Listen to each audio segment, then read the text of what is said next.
Okay, first put some blocks up on the rear part of the frame. Go to your brake adjustment. There's a nut right there on the end. Loosen that nut out almost to the end of the thread. Spread the pads apart.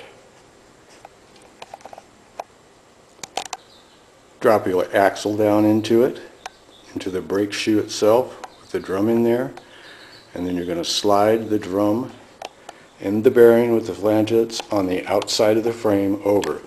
This bearing is already tightened and locked, so you just want to slide this over as you move this brake drum over. Okay, now that your flanget is against it, you install your bolts on this one side, but do not tighten them real tight, and then move to the other side. You'll see that the brake drum is centered in the two discs. Now you're on the other side by the sprocket. Slide your flanget and your bearing over to that side. Install your bolts on this side and tighten down both sides.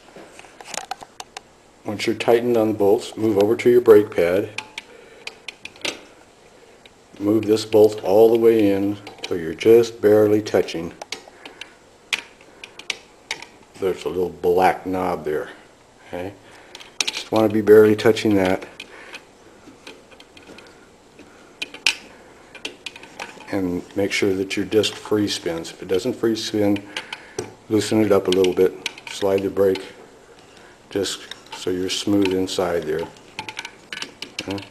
Tighten this down to your sufficient. Then move to the disc itself. There's an Allen bolt right here. Tighten that Allen bolt down real tight. Your rear end set up. You're ready to install your engine. Then put the other lock nut on this part right here. And now once you have the back axle on, slip the motor over the top, put some tape down so you don't scratch the frame up. Okay, put the chain over the clutch. Now, then slide your motor, start sliding your motor forward, keeping your teeth aligned. And then you'll be able to insert your bolts for the motor.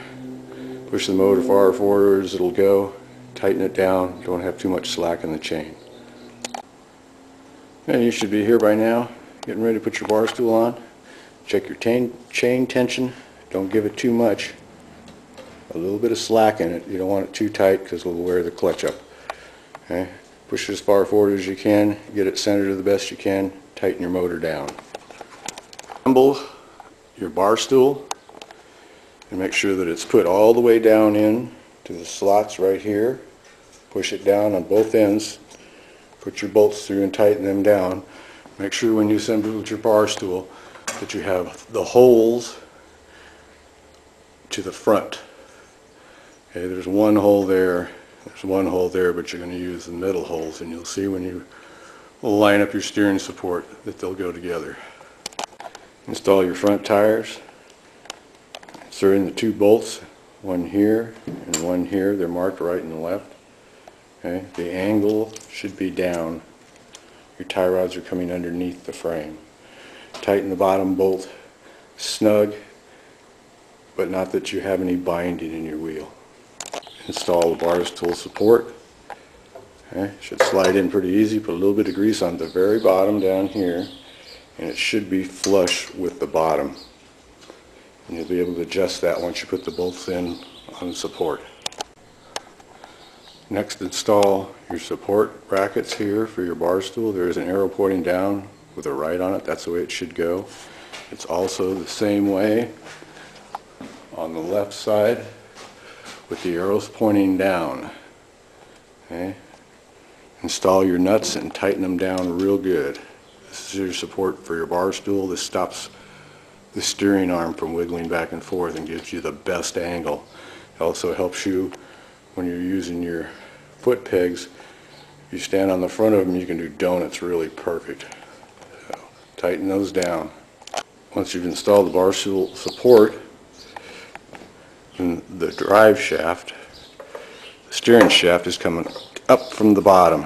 Grease it a little bit so it slides up and down, and put it all the way to the top until it stops and you have your threads sticking up at the top. This is the top of the steering shaft. Take the T-handle, facing it from the front, stick it down, get it straight through the threads. There's a bunch of ways that you can get it so it'll go straight in there. Okay, the grip that's left on there should be on your right hand side. Take your 3/4 inch bolt, stick it on the top, tighten it down, and put the carter pin in it. After you've installed your steering shaft and you hook up your tie rods, there's a bolt. It's got 3 nuts on the top of it. 2 small ones and a large one. Put the first tie rod that's on your left hand side in, put the bolt down in. Whoops. Put the bolt down in. Put your other 2 washers underneath that bolt. Install the other right hand tie rod underneath there and put the nut on it and tighten that down. You'll find the 2 clips to hold the cables onto the bar after you put on the throttle and your brake control. Then you can snap the cables on.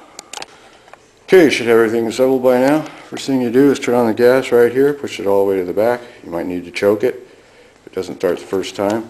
Turn the key on over here to on and pull the rope.